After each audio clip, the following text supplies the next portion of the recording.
Hello SSS members and pensioners. Sasagutin natin tong comment ni Sir Arnulfo. Sabi niya, "Good PM ma'am, ipaano kung mismo yung namatay ang nagbayad ng funeral expenses, including cremation and columbarium, paid contract kasi sa St. Peter Chapel ng sister ko habang work siya." Kaya naman sa video na ito guys, pag-uusapan po natin, what if the burial or funeral was paid via funeral plan? According po sa policy ni SSS, if memorial or insurance was in the name of the deceased member, submit certification of availment from the memorial or insurance plan company for children, parents, or legal heirs of the deceased member of pensioner only.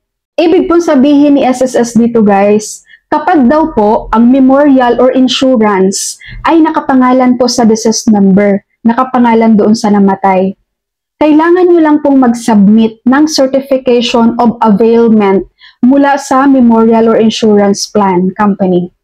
So para lang po ito sa mga anak niya, parents, or legal heirs of the deceased member of pensioners. Pangalawa naman, ang sabi dito ni SSS, if memorial or insurance was in the name of the claimant, submit certification of availment from the memorial or insurance plan company indicating the name of deceased member, claimant, and date of death, and proof of payment for memorial or funeral insurance indicating the name of the claimant. Ibig pong sabihin dito ni SSS, kapag daw po ang memorial or insurance ay nakapangalan po sa claimant, no, doon sa magkiklaim ng funeral sa SSS, kailangan mo pong mag-submit ng certification of availment from the memorial or insurance plan company. At dapat po nakalagay po doon ang gustong makita ni SSS, katulad ng pangalan ng namatay na member, pangalan ng claimant. Dapat nandun din po ang date of death. And then, magsasubmit din po kayo ng proof of payment ng memorial or funeral insurance na nakalagay po doon ang pangalan ng claimant. So, yun lang po ang kailangan ni SSS sa inyo kapag nag-claim kayo ng funeral claim na gumagamit po kayo ng funeral plan, no? Like St. Peter. Pwede nyo rin pong basahin guys, i-search nyo sa Google yung Circular 2023-009 ng SSS. Yang nakikita nyo, ito po yung revised guidelines on the Social Security Funeral Benefit Program. So regarding po sa funeral plan, no, like St. Peter guys, makikita nyo to dito sa letter D, itong proof of payment of funeral expenses, letter D number 4. Okay, again, basahin nyo po ang SSS Circular number 2023-009, punta kayo sa letter D number 4.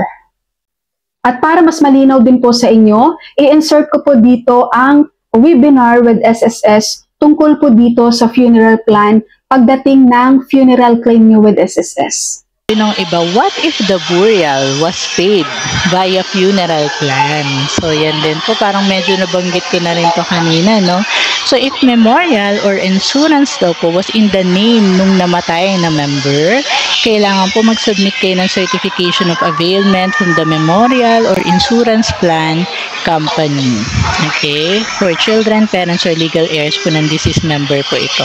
Pero kung ang memorial or insurance plan po was in the name of the claimant, kung sino yung magkiklaim ha, kailangan lang po mag-submit kayo ng certification of availment from the memorial or insurance plan company indicating ano yung mga kailangan namin makita, yung name po ng deceased member, ng claimant, at date of death, at saka po yung proof of payment for memorial funeral insurance plan indicating po yung name naman nung claimant. Kasi nga diba sa kanya nakapangalan yung memorial or insurance po.